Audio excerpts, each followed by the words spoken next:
Bagaimana hukum berzikir, berdoa dengan suara yang keras, bahkan sampai berteriak?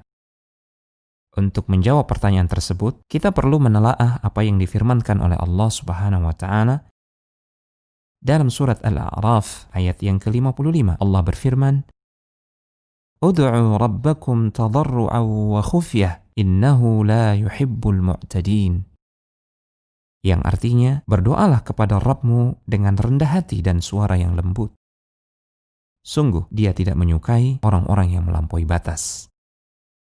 Al-Hafidz Ibnu Katsir rahimahullahu ta'ala, beliau menerangkan tentang ayat ini. Maksudnya adalah, berdoalah kepada Rabbmu dengan merendahkan diri, serta dengan sikap yang penuh ketenangan dan suara yang lembut.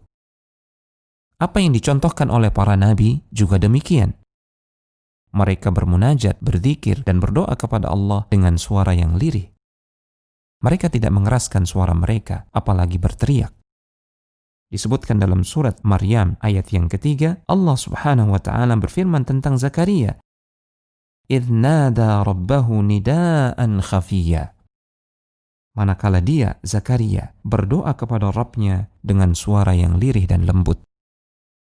Allah Subhanahu wa ta'ala juga berfirman dalam surat Al-A'raf ayat yang ke-205, "Wadhkur rabbaka fi nafsika tadarru'an wa khifatan wa dunal jahri minal qawl bil ghuduwi wal asal wa la takum minal ghafilin." Dan ingatlah Rabbmu dalam hatimu dengan rendah hati dan rasa takut, dan dengan tidak mengeraskan suara di waktu pagi dan petang. Dan janganlah engkau termasuk orang-orang yang lalai. Al-Hafidz Ibnu Katsir rahimahullahu ta'ala memberikan komentar tentang ayat ini dalam tafsirnya. Demikianlah zikir yang disunnahkan, bukan dengan teriakan, bukan dengan suara yang keras.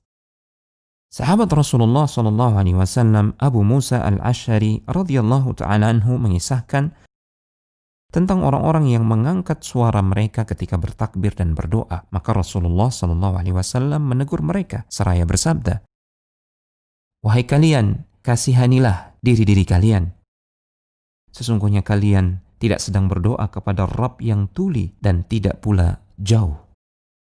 Sesungguhnya kalian sedang berdoa kepada Rabb yang maha mendengar, lagi maha dekat, dan dia selalu bersama kalian." Hadis ini sahih, diriwayatkan oleh Imam Al-Bukhari dan Imam Muslim. Dalam hadis ini, Rasulullah SAW menegur para sahabat yang bertakbir dan berdoa dengan suara yang keras.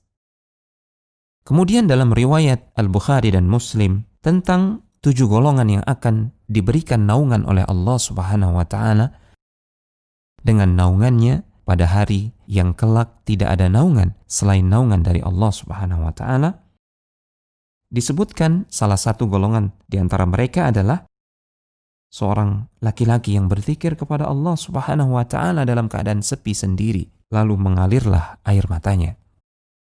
Dalam hadis ini terdapat isyarat disunnahkannya untuk berzikir kepada Allah Tabaraka wa ta'ala ketika sendiri dalam keadaan sunyi dengan suara yang tenang dan lirih. Telegram channel Kristal Iman.